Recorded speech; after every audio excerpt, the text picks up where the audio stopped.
Hello student, I am doctor Anu Banshiwal और आज के ऑनलाइन लेक्चर का हमारा टॉपिक है रेडियस ऑफ कर्वेचर अगेन। और अर्लियर लेक्चर में भी हम रेडियस ऑफ कर्वेचर जो है अलग अलग इक्वेशंस जैसे pedal equation, polar equation, cartesian coordinates, इन सब के लिए हम रेडियस ऑफ कर्वेचर का फॉर्मूला जो है वो एस्टेब्लिश कर चुके हैं। इस लेक्चर के अंदर हम देखेंगे कि रेडियस ऑफ कर्वेचर का फॉर्मूला हम टेंजेंशियल पोलर इक्वेशंस के लिए कैसे फाइंड आउट करते हैं। पोलर इक्वेशंस के लिए हम पढ़ चुके हैं रेडियस ऑफ कर्वेचर, बट अगर आपकी इक्वेशन टेंजेंशियल पोलर इक्वेशन की फॉर्म में दे रखी है तो उसके लिए हम रेडियस ऑफ कर्वेचर को कैसे एस्टेब्लिश करते हैं वही हम इस लेक्चर के अंदर स्टडी करेंगे।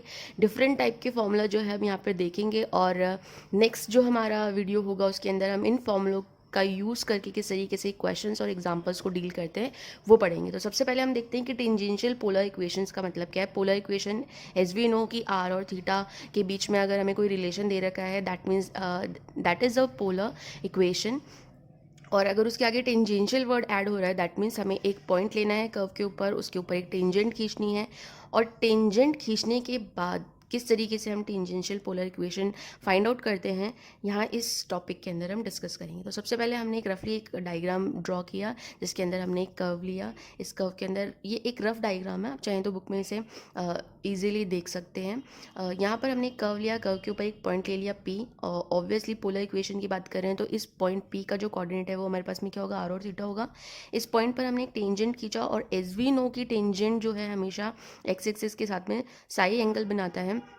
और अगर इस टेंजेंट पर हम पोल से एक लंब डालें तो यहाँ पर हमें बिंदु M प्राप्त होता है और ये जो डिस्टेंस है OM ये हमें क्या प्राप्त होती है, P प्राप्त होती है, जिसे हम लंब की लंबाई भी कहते हैं। तो यहाँ पर हमारे पास में टेंजेंशियल पोलर इक्वेशन के अंदर हमने टेंजेंट के ऊपर दो चीज़ें पढ़ी। एक तो हमारे पास में टेंजेंट जो है वो फाई एंगल बना रही है, साई एंगल बना रही है। दूसरा कि इस टेंजेंट के ऊपर अगर हम पोल से लंब डालें तो वो लंब हमारे पास में क्या है, P है। तो हमें क्या करना है कि एक ऐसी कर्व की इक्वेशन जो हमें P और साई की फॉर्म में दे रखी है उसके लिए हम कैसे रेडियस ऑफ कर्वेचर का फॉर्मूला एस्टेब्लिश करते हैं वही हम इस टॉपिक के अंदर स्टडी करेंगे।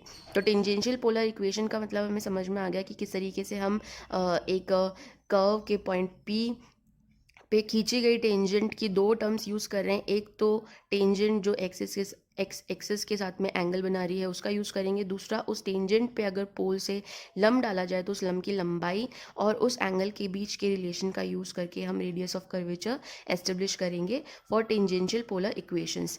सबसे पहले हमें उस कर्व जिसका समीकरण P और साई में परिभाषित किया गया है उसका रेडियस ऑफ कर्वेचर यहाँ पर ज्ञात करना है। जैसा कि मैंने आपको बताया कि इसमें रेडियस ऑफ कर्वेचर किसके लिए हमें फाइंड आउट करना है, कर्व की उस इक्वेशन के लिए जो हमें P और साई की फॉर्म में दे रखी है। तो सबसे पहले जो हमने अब तक रेडियस ऑफ कर्वेचर के अंदर फॉर्मूले पढ़े हैं, जो डेरिवेशंस हमने एस्टेब्लिश किए हैं, जो फॉर्मूले हमने डिराइव किए हैं, उन सब चीज़ों का यूज़ करके हम यहाँ P और साई के लिए radius of curvature find out करने की कोशिश करेंगे। तो जैसे जैसे हम इस चैप्टर में आगे बढ़ेंगे तो हमें पीछे जो भी हमने डेरिवेशन या फॉर्मूले एस्टेब्लिश किए हैं उनका हमें नॉलेज होना बहुत ही ज़रूरी है, क्योंकि कोई भी रिलेशन, कोई भी टर्म जो है वो हमारे आगे आने वाले डेरिवेशंस या फॉर्मूलों के अंदर यूज़ हो सकता है। तो जैसा कि यहाँ पर लिखा हुआ है dr/ds equals to cos phi, और यहाँ ये रिलेशन जो है वो हम पढ़ चुके हैं। यहाँ मैं कुछ ऐसी टर्म्स लिख रही हूँ जो ऑलरेडी हम एस्टेब्लिश कर चुके हैं अर्लियर लेक्चर्स के अंदर। तो dr/ds equals to cos phi होता है, ये हम जानते हैं, और raw equals to ds/d Sai होता है। जब हमारे पास में s और फाई के बीच में रिलेशन दे रखा हो कर्व, जो इक्वेशन है हमारे कर्व की, तो हम रॉ जो है इस फॉर्मूले से निकालते हैं। और ds/d साई इक्वल्स टू हम लिख सकते हैं r/dr/dp, क्योंकि रॉ जो है वो r/dr/dp के बराबर भी होता है। इससे जो अर्लियर लेक्चर था उसके अंदर हमने ये रिजल्ट एस्टेब्लिश किया था कि रॉ इस टर्म के भी बराबर होता है, और जो अगर हमें चाप की लंबाई दे रखी है तो हमारा रॉ जो है इस टर्म के भी बराबर होता है। अनादर हमारे पास में एक टर्म हमें पता है कि P बराबर क्या होता है, r साइन फाई होता है। तो ये तीन जो एक तरीके से हम कह सकते हैं कि फॉर्मूले या फिर जो डेरिवेशन हमने डिराइव की है अर्लियर लेक्चर में, इन तीनों को हमने यहाँ यूज़ किया है to find the radius of curvature for tangential polar equation. तो सबसे पहले हमें क्या करना है, P और साई के बीच में रिलेशन फाइंड आउट करना है। तो हमें क्या करना है, dp/d साई की वैल्यू निकालनी है। dp/d साई का रिलेशन हमारे पास में डायरेक्ट कहीं पर भी नहीं दे रखा, किसी भी फॉर्मूले के अंदर P और साई टर्म के बीच में कोई रिलेशन नहीं है। तो हम यहाँ पे क्या करेंगे, जो जो रिलेशन हमें दे रखा है उसका हम यहाँ पे यूज़ करेंगे। तो dp/d साई के बीच में कोई भी डायरेक्ट रिलेशन नहीं है हमारे पास में, तो उसके लिए हम क्या करेंगे, P को R की फॉर्म में ब्रेक करेंगे, आर को एस की फॉर्म में ब्रेक करेंगे और एस को साई की फॉर्म में हम क्या करेंगे, ब्रेक करेंगे, क्योंकि हमें यहाँ पर D P by D R की वैल्यू हम फाइंड आउट कर सकते हैं, D r by D S की वैल्यू हम फाइंड आउट कर सकते हैं, और D S upon d Sai भी हमारे पास में गिवन है। तो ये जो गिवन हमारे पास में टर्म्स है उन्हीं का यूज़ करके हम D P by D Sai की वैल्यू यहाँ पर फाइंड आउट करेंगे। तो सबसे पहले D P by D r by D S की जगह हमने कॉस फाई रखा, और एस वी नो यहाँ से हमें दिखाई दे रहा है D S upon d Sai जो है वो are d r by d P के बराबर हमने यहाँ पर लिखा है। तो यहाँ D S upon d Sai की जगह हम पुट कर देंगे are d r by d P. Actual में हमें जो टर्म जो है वो इन फॉर्म ऑफ पी और साई बनानी है, क्योंकि हमारी कर्व की इक्वेशन पी और साई की फॉर्म में हमें मिलेगी। तो हमें हमारा फॉर्मूला भी जो है वो पी और साई की फॉर्म में क्या करना है, एस्टेब्लिश करना है। तो यहाँ पर अगर हम देखेंगे तो कुछ टर्म्स जो है आपस में कैंसिल आउट हो जाएंगे, और हमारे पास में लास्ट जो कंक्लूजन बचेगा D P by D psi equals to R cos phi हमें क्या हो जाएगा, प्राप्त हो जाएगा। अब यहाँ पर हमने देखा कि d P by d phi equals to हमें दे रखा है आर कॉस फाई, और पी इक्वल्स टू हमें दे रखा है r sine psi, sorry phi. तो यहाँ पर हम क्या करेंगे, इन दोनों टर्म का यूज़ करके इनका स्क्वायर करके इन्हें ऐड करेंगे। तो यहाँ हमें एक रिलेशन प्राप्त हो जाएगा, r square equals to p square plus d p upon d psi का होल स्क्वायर। इस रिलेशन का हम पी के रिस्पेक्ट में अगर डिफ्रेंशिएशन करें तो हमें हमारे पास में कुछ इस तरीके की टर्म हमें प्राप्त होगी, r d r by d p equals to p plus d two p upon d psi square. और हमने यहाँ देखा कि r d r by d p जो है ऑलरेडी हमारे पास में किसके बराबर है, रॉ के बराबर है, यानी कि रॉ इक्वल्स टू हमारे पास में क्या हो गया, P plus D square P upon d psi square. That means कि अगर हमें इक्वेशन जो है वो टेंजेंशियल पोलर इक्वेशन की फॉर्म में दे रखी है, यानी कि पी और साई की फॉर्म में दे रखी है, और वहाँ हमसे अगर रेडियस ऑफ कर्वेचर का फॉर्मूला फाइंड आउट करने के लिए कहा जाए या radius of curvature find out करने के लिए कहा जाए, तो हम यहाँ पर इस फॉर्मूले का यूज़ करेंगे। अगर हमारी इक्वेशन पी और साई की फॉर्म में हमें गिवन है तो रेडियस ऑफ कर्वेचर का फॉर्मूला हम ये यूज़ करेंगे। इसके बाद में कुछ बुक के अंदर डेफिनेशंस दे रखी हैं, जैसे कॉर्ड ऑफ कर्व और कर्वेचर, सर्कल ऑफ कर्वेचर, वो आप लोग खुद स्टडी करके, और उसमें अगर आपको कोई प्रॉब्लम है तो आप कमेंट बॉक्स में पोस्ट कर सकते हैं। नेक्स्ट टॉपिक है हमारे पास में coordinate of centre of curvature. जैसा कि हम देख चुके हैं कि coordinates of centre of curvature के अंदर हम क्या करेंगे, एज वी नो कि किसी भी कर्व के लिए हम क्या करते हैं, सबसे पहले radius of curvature find out करते हैं। वहाँ पर हमारे पास एक सेंटर ऑफ कर्वेचर भी होता है। तो यहाँ पॉइंट सी जो है वो हमारे पास में सेंटर ऑफ कर्वेचर है, और सी पी हमारे पास में क्या है, रेडियस ऑफ कर्वेचर है, जिसे हमने रॉ से डिनोट कर दिया है। और यहाँ पर हमने क्या किया है कि पी पॉइंट, जो कि कर्व पर एक बिंदु लेते हैं हम पी, जिसके कोऑर्डिनेट्स है एक्स वाई। दैट मीन्स ये पूरा जो प्रोसीजर है वो कार्टेशियन कोऑर्डिनेट्स के अंदर चल रहा है। और पी बिंदु पर हम क्या करेंगे, एक टेंजेंट ड्रॉ करेंगे जो कि एक्स एक्सिस के साथ में साई एंगल बना रही है। यहाँ पर हमने C से दो लंब डाला है, सी एम, और सी एम जो ये हमारे पास में लंब है, इस पर हमने P बिंदु से लंब डाला है, तो ये हमारे पास में क्या है, NP हो जाएगा। P बिंदु से हमने जब एक्स एक्सिस के ऊपर लंब डाला तो ये हमारे पास में क्या हो जाएगा, PL हो जाएगा। तो यहाँ हमें दिखाई दे रहा है कि एक हमारे पास में स्मॉल ट्राइंगल बन रहा है, और यहाँ पर हमारे पास में लंब है CM और PL और PN। उसके बाद में हमने यहाँ देखा कि CP जो है वो एक तरीके से क्या है, टेंजेंट के ऊपर एक अभिलंब है। तो अगर ये टेंजेंट हमारे पास में एक्स एक्सिस के साथ में साई एंगल बना रही है, तो ये जो अभिलंब होगा ये एक्स एक्सिस के साथ में pi by two plus psi angle बनाएगा। तो यहाँ इस डायग्राम के अंदर जो जो भी हमें गिवन है टर्म्स, उनको एक बार हम रफली साइड में लिख लेंगे। आपको ये लैंग्वेज जो है वो बुक में से देखनी है। यहाँ मैंने सिर्फ वो चीज़ें लिखी है जो कि डायग्राम के अंदर मुझे गिवन है, जिनका मुझे यूज़ करना है डेरिवेशन के अंदर। मैंने इन्हें लैंग्वेज में पुट नहीं किया है। आप इन्हें बुक में जिस लैंग्वेज में लिखा गया है उसी लैंग्वेज में आपको उसको लिखना है एग्जाम में। तो y equals to f x हमारे पास में कर्व की इक्वेशन दे रखी है, और हमने यहाँ पर पी एक्स वाई कर्व के ऊपर एक पॉइंट लिया है। सेंटर ऑफ कर्वेचर को हमने c माना है, और c के कोऑर्डिनेट्स हमारे पास में x बार और y बार है। पी सी यानी कि पी सी या सी पी इक्वल्स टू हमारे पास में क्या है, रॉ रेडियस ऑफ कर्वेचर है। और टेंजेंट लिया है हमने p बिंदु पर, और वो positive direction of x axis के साथ में साई एंगल बना रही है। इसी तरीके से p का जो नॉर्मल है वो positive direction of x axis के साथ में pi by two plus psi angle बना रही है। यहाँ पर हमें करना क्या है, एक्स बार और वाई बार की वैल्यू निकालनी है, बिकॉज हमें coordinates of centre of curvature find out करने हैं।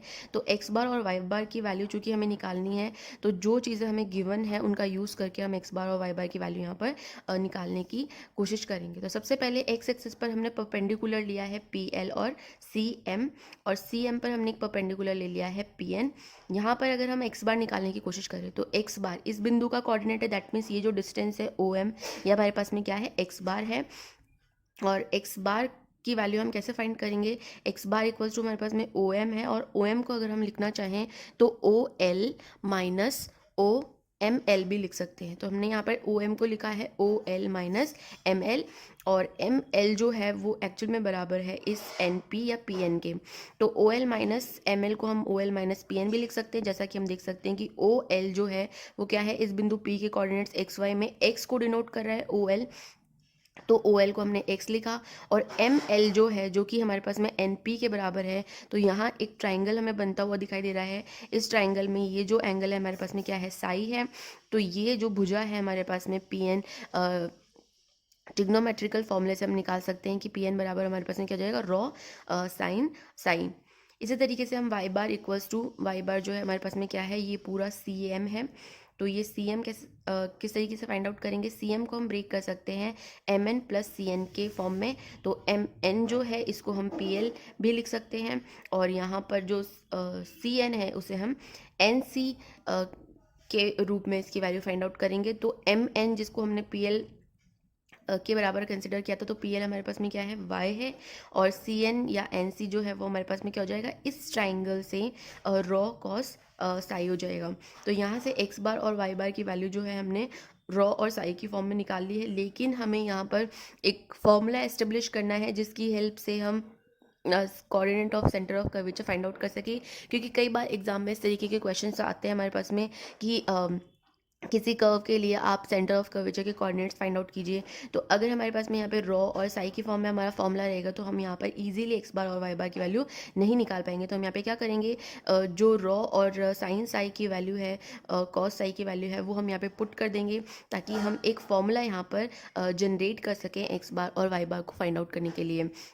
तो सबसे पहले हमने क्या किया, x bar equals to x minus rho. Rho हमारे लिए कार्टेजन कोऑर्डिनेट की फॉर्म में, रेडियस ऑफ कर्वेचर का फॉर्मूला हमें पता है क्या होता है, 1 प्लस, ये फॉर्मूला हम ऑलरेडी डिराइव कर चुके हैं, rho equals to 1 plus d y by d x का स्क्वायर, इसकी power 3/2 upon d two y upon d x square. ये हमारे पास में रॉ का फॉर्मूला होता है फॉर कार्टेजन कोऑर्डिनेट्स। तो उसी का हम यहाँ पे यूज़ करेंगे। D y by d x को हम y1 से डिनोट कर रहे हैं, और d two y upon d x square को हम y2 से डिनोट कर रहे हैं। तो यहाँ पर ये वैल्यू जो है रॉ की एक्स बार के अंदर पुट करने पर हमें प्राप्त हो जाएगा 1 प्लस y1 का स्क्वायर की होल पावर 3/2 अपॉन y2। और साइन साई की वैल्यू जो है वो हम अर्लियर ऑनलाइन लेक्चर्स के अंदर फाइंड आउट कर चुके हैं, तो वहीं से हम यहाँ पर साइन साई की वैल्यू पुट कर रहे हैं 1 अपॉन √1 प्लस 1 अपॉन y1 का स्क्वायर। तो ये वैल्यू पुट करने के बाद में, और अगर यहाँ पर रॉ और साइन फाई की वैल्यू जब हमने पुट करी, तो हमें कुछ इस तरीके का एक्सप्रेशन प्राप्त हुआ। और इस तरीके के एक्सप्रेशन को जब हम थोड़ा सा सॉल्व आउट करेंगे, तो यहाँ पर हम हमारे लिए जो फाइनल एक्सप्रेशन है एक्स बार इक्वल्स टू, वो हमें प्राप्त होगा x minus y1 1 plus y1 का स्क्वायर अपॉन y2, जहाँ पर y1 जैसा कि मैं पहले भी बता चुकी हूँ कि d y by d x को डिनोट कर रहा है, और y2 जो है वो हमारे पास में d two y upon d x square को डिनोट कर रहा है। जिस तरीके से हमने एक्स बार की वैल्यू यहाँ पे फाइंड आउट करी है, उसी तरीके से हम वाई बार का जो एक्सप्रेशन था हमारा y plus raw cos psi, इसके अंदर रॉ और कॉस साई की वैल्यू पुट कर देंगे। और ये वैल्यू पुट करने के बाद में हमारे पास में जो एक्सप्रेशन है y प्लस 1 प्लस y1 का स्क्वायर अपॉन y2 हमें प्राप्त हो जाता है। अब हमारा जो क्वेश्चन है वो ये है कि हमें इनकी वैल्यू पुट करने की ज़रूरत क्यों पड़ती है। क्योंकि मान लीजिए अगर आपको कोई इक्वेशन एक्स वाई फॉर्म में दे रखी है, और वहाँ पर आप साइन फाई और कॉस फाई की वैल्यू जो है वो इजीली मतलब फाइंड आउट तो कर सकते हैं, क्योंकि यहाँ पर आपने जो फॉर्मूला यूज़ किया है उसके अंदर d y by d x का एक्सप्रेशन है। तो यहाँ पर d y by d x का एक्सप्रेशन रख के आप साइन फाई की वैल्यू निकाल सकते हैं। तो जिस भी तरीके से आपको ये coordinates of centre of curvature find out करना ईजी लगे, आप अगर ये फॉर्मूला याद रखना चाहते हैं, तो आपको रॉ और साइन साई के एक्सप्रेशन याद होने चाहिए। और अगर आपको रॉ और साइन साई के एक्सप्रेशन डायरेक्टली याद नहीं है, तो आप इस तरीके से फॉर्मूले को भी मतलब ध्यान रख सकते हैं कि एक्स बार इक्वल्स टू हमारे पास में ये फॉर्मूला होता है और इस फॉर्मूले के अंदर अगर हम वैल्यूज़ को पुट कर दें तो हमारे पास में सेंटर ऑफ कर्वेचर हम फाइंड आउट कर सकते हैं। तो एक्स बार और वाई बार हमारा सेंटर ऑफ कर्वेचर को डिनोट करता है, और एक्स बार और वाई बार किस तरीके से हम निकालते हैं किसी भी कर्व की इक्वेशन के लिए, वो इस प्रोसीजर में हमने देखा है। अब जब हमारे पास में किसी भी सर्कल का सेंटर भी हमें पता है और अगर उसकी रेडियस भी हमें पता है, तो हम उस सर्कल की इक्वेशन जो है वो इजीली फाइंड आउट कर सकते हैं। तो यहाँ पर भी जब हमें सेंटर पता है किसी भी सर्कल का, यहाँ पर जो सर्कल की मैं बात कर रही हूँ वो सर्कल ऑफ कर्वेचर है, तो सर्कल ऑफ कर्वेचर का रेडियस हमें पता है कि वो रो है, और सेंटर उसका अभी कोऑर्डिनेट्स हमने फाइंड आउट किया है एक्स बार और वाई बार।